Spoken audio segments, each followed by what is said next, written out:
बहुत समय पहले की बात है। राजस्थान के किसी गांव में एक पेड़ पर एक कौवा रहता था। उस पेड़ के पास एक घर था। उस घर में एक भोला नाम का व्यक्ति अपनी पत्नी और बूढ़े माँ बाप के साथ रहता था। आए दिन घर में कलह होती थी, पैसों की तंगी थी। घर में कोई न कोई बीमार रहता था और तो और भोला की कोई संतान नहीं थी। कौवा रोज पेड़ पर बैठकर उस परिवार को देखता था। एक दिन भोला बाहर टहल रहा था। वह बहुत दुखी था। जिस पेड़ पर वह कौवा रहता था, भोला उसी पेड़ के नीचे आकर बैठ गया। भोला को दुखी देखकर कौवा उसके पास आया। कौवे ने पूछा, हे मानव, तुम इतने दुखी क्यों हो? तुम्हारी परेशानी का कारण बताओ।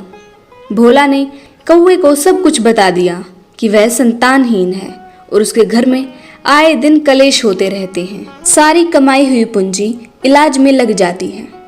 भोला की सारी बातें सुनकर कौवा उसकी परेशानी का कारण समझ जाता है। कौवे ने कहा, भोला, ध्यान से मेरी बात सुनो। तुम्हारी परेशानी का कारण मुझे पता चल चुका है। अब मैं तुम्हें एक कहानी सुनाऊंगा। उस कहानी को एकाग्र होकर सुनना। कहानी के अंत तक तुम्हें तुम्हारी सारी परेशानियों का कारण और उसके साथ ही परेशानियों को हल करने का उपाय पता लग जाएगा।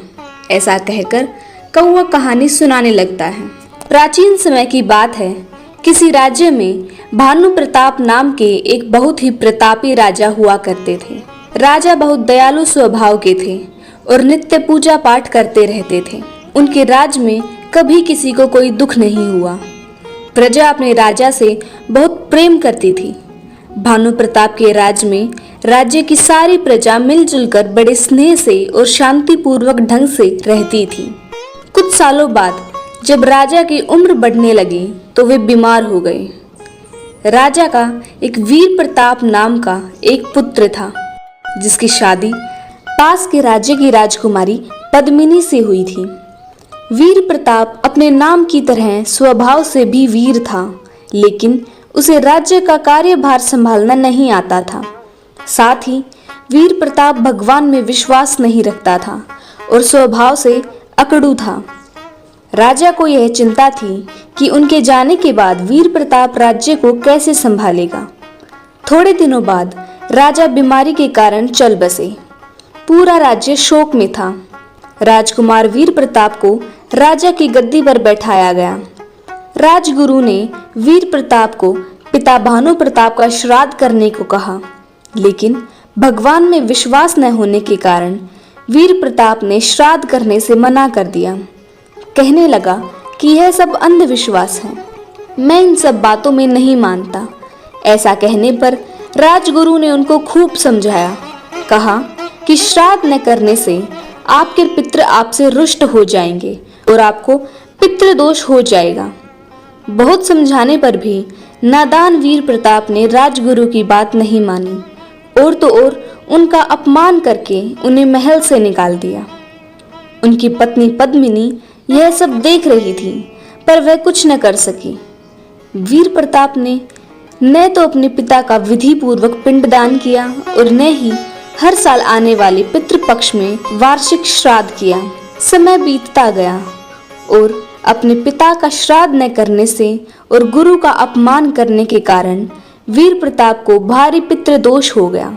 उसके पारिवारिक जीवन में अशांति बनी रहती थी और न ही उसको कोई संतान की प्राप्ति हुई, जिसके कारण वंश वृद्धि में रुकावट आ गई। और तो और शाही खजाने में लगातार गिरावट हो रही थी। राज्य में अशांति फैल गई। वीर प्रताप बहुत ही चिंतित रहने लगे। हर तरफ से बस निराशा ही हो रही थी और इसका कारण उसे समझ में नहीं आ रहा था। वहीं दूसरी ओर राजगुरु को सब कुछ भली भांति ज्ञात था। वीर प्रताप की सभी परेशानियों की वजह राजगुरु को अच्छे से पता थी, परंतु अपने अपमान की वजह से उन्होंने कुछ भी नहीं बताया। रानी पद्मिनी की एक दासी थी।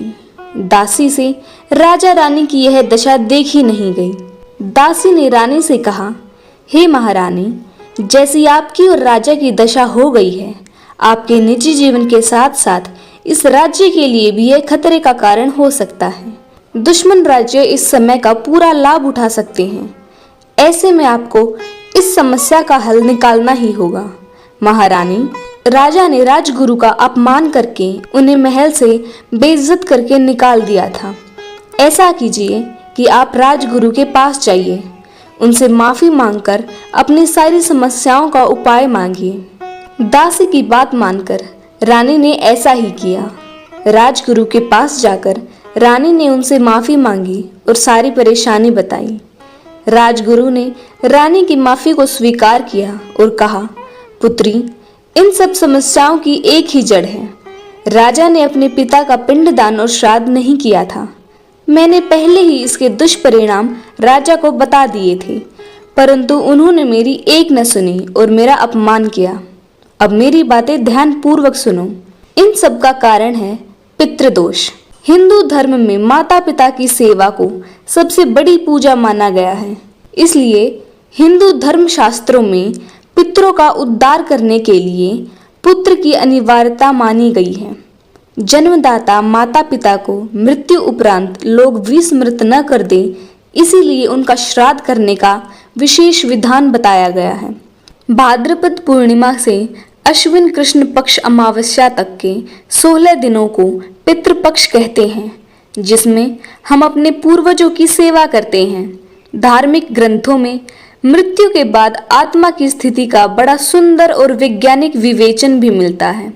पुराणों के अनुसार आत्मा भौतिक शरीर छोड़ने पर जो सूक्ष्म शरीर को धारण करती है उसे प्रेत कहते हैं। आत्मा जो सूक्ष्म शरीर का धारण करती है तब भी उसके अंदर मोह माया, भूख और प्यास का अतिरेक होता है। वह पितरों में सम्मिलित हो जाता है। इसीलिए पितरों को स्मरण करके जल चढ़ाते हैं, निर्धनों एवं ब्राह्मणों को दान देते हैं। पितृपक्ष में प्रत्येक परिवार में मृत माता पिता का श्राद्ध किया जाता है। ऐसा कहा जाता है, कौवे को जो भोग लगाया जाता है उस भोग का एक भाग हमारे पितरों को और हमारे पूर्वजों को मिल जाता है।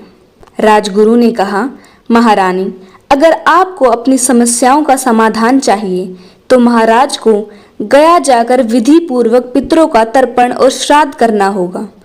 आए साल पितृपक्ष के दौरान वार्षिक श्राद्ध करना होगा और ब्राह्मणों को भोजन और दान पुण्य करना होगा। रानी ने ऐसा ही किया। राजा को श्राद्ध करने के लिए जोर दिया। राजा ने कहे अनुसार गया में तर्पण और श्राद्ध किया और आने वाले वार्षिक श्राद्ध भी किए। यह सब करने से राजा का पितृदोष समाप्त हो गया और धीरे धीरे सब कुछ ठीक होने लगा। ग्रह कलह मिट गई और रानी ने एक पुत्र को जन्म दिया।